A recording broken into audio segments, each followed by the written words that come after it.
Stanley പറഞ്ഞതനുസരിച്ച് അലീന വീടും തോട്ടവും ചുറ്റിക്കണ്ട ശേഷം അടുക്കളയിലെത്തുന്നു.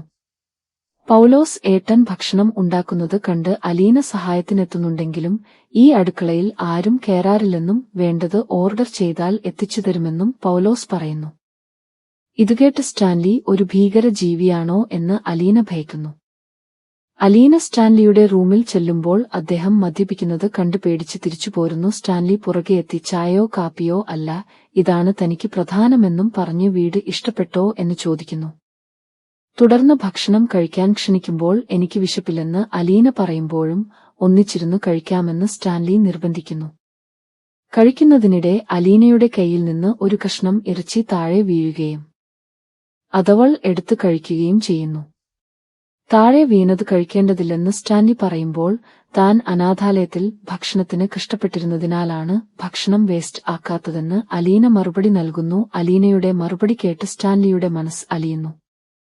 ഇതുവരെ എങ്ങനെയായിരുന്നു എന്നറിയില്ലെങ്കിലും ഇന്നുമുതൽ നീ എന്റെ മകളാണെന്നും ഒരു കുറവുമില്ലാതെ വിലനിലയിൽ ഇവിടെ കഴിയാമെന്നും സ്റ്റാൻലി അലീനയോട് പറയുന്നു.